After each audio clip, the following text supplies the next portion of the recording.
నమస్తే welcome to Y news. Konaseema తిరుమలక ప్రసిద్ధిగాంచిన ఆత్రేయపురం మండలం వాడపల్లి శ్రీ వెంకటేశ్వర స్వామివారి ఆలయ వార్షిక బ్రహ్మోత్సవాలకు ముస్తాబవుతుంది. అక్టోబర్ 10వ తేదీ నుండి వార్షిక బ్రహ్మోత్సవాలు అంగరంగ వైభవంగా నిర్వహించేందుకు గాను అన్ని ఏర్పాట్లు చేస్తూ ఉన్నామని దేవస్థాన కార్యనిర్వహణాధికారి డిప్యూటీ కమిషనర్ నల్లం సూర్యచక్రధరరావు వెల్లడించారు. తిరుమల తరహాలో 9 రోజుల పాటు వాహన సేవలు, ప్రత్యేక పూజలు జరుగుతాయని తెలిపారు. ఈ ఉత్సవాలకు వేలాది మంది భక్తులు తరలివచ్చే అవకాశం ఉండడంతో ఇప్పటి నుండే ప్రణాళికాబద్దంగా ఏర్పాట్లు చేస్తున్నామని డీసీ తెలిపారు. కొత్తపేట ఎమ్మెల్యే బండారు సత్యానందరావు సూచనతో ఇప్పటికే ఆలయం వద్ద కోట్లాది రూపాయలతో అభివృద్ధి పనులు చేపట్టామన్నారు.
సమాధానం చెప్పండి. పరమాత్ముడి కంటే ముందు మనమే కనబడతాం. అది ఏ ఇబ్బంది కలిగినా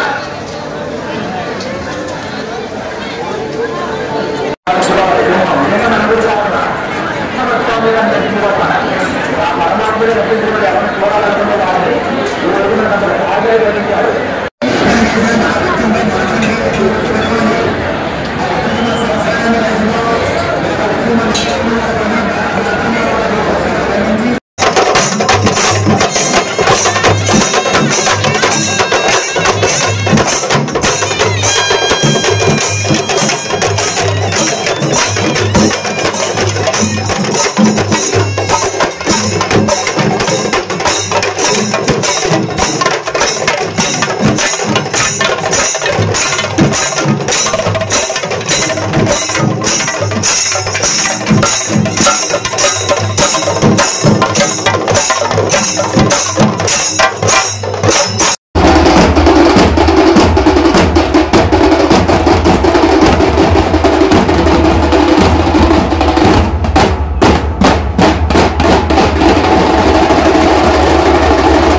రేపు అక్టోబర్ 10వ తేదీ నుంచి బ్రహ్మోత్సవాలు కూడా ప్రారంభం కాబోతూ ఉన్నాయి. గత సంవత్సరం బ్రహ్మోత్సవాలు బ్రహ్మాండంగా జరిగాయి. దానిని తగ్గని రీతిలో తిరుపతిలో ప్రారంభమయ్యాయి.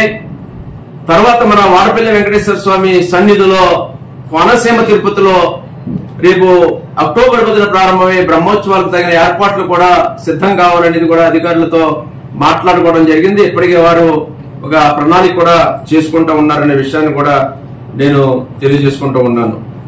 మరి ఈ విధంగా ఓం నమో వెంకటేశాయ నమః.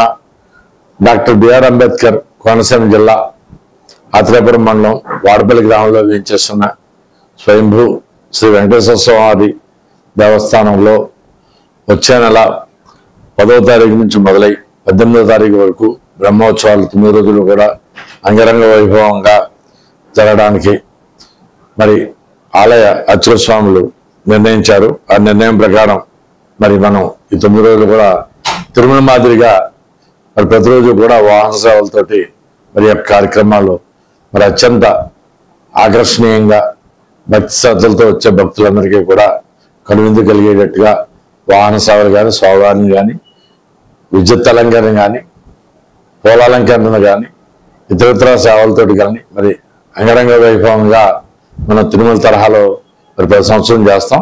ఈ సంవత్సరం కూడా తప్పనిసరిగా అలా చేయడానికి మనం చర్యలు తీసుకోవడం జరుగుతుంది. అందులో భాగంగానే కొన్ని టెండర్స్ కూడా పిలవడం జరిగింది. అలాగే 10వ తారీఖు శుక్రవారం వరాహదేవ అలంకారంలో శేషవాహన సేవ, 11వ తారీఖు సరస్వతి అలంకారంలో హంసవాహన సేవ, 12వ తారీఖు కోదండరామ అలంకారంలో హనుమ సేవ, అలాగే సోమవారం 13వ తారీఖు యోగనరసింహ అలంకారంలో సింహవాహనం, 14వ తారీఖు మంగళవారం మలయపాలయంలో గరుడ వాహన సేవ, 18వ తారీఖు బుధవారం సూర్యప్రభ చంద్రప్రభ వాహనాలు, 16వ తారీఖు గజవాహన సేవ, 17వ తారీఖు కల్పవృక్ష వాహన సేవ, 18వ తారీఖు చక్రస్నానంతో యొక్క కార్యక్రమాలన్నీ కూడా మరి ముగింపు జరుగుతూ ఉంటాయి. పూర్ణాది కూడా మరి 18వ తారీఖుని ఉదయం 10 గంటలతోటి జరుగుతుంది. ఈ కార్యక్రమంలో గౌరవ శాసనసభ్యులు బండారు సత్యేంద్ర గారు కూడా పాల్గొంటారు. అలాగే శనివారం మరి 11వ తారీఖు కూడా మరి పుష్పయోగోత్సవం కూడా అంగరంగ వైభవంగా శనివారం నాడు ఇక్కడ జరుగుతుంది. ఈ యొక్క కార్యక్రమంలో కూడా భక్తులందరూ కూడా మరి పాల్గొని మరి అందులో పాల్గొని స్వామివారి పాత్రలు అవుతారని మీ అందరి ద్వారా భక్తులందరికీ విజ్ఞప్తి చేస్తాం. ఓం నమో వెంకటేశాయ.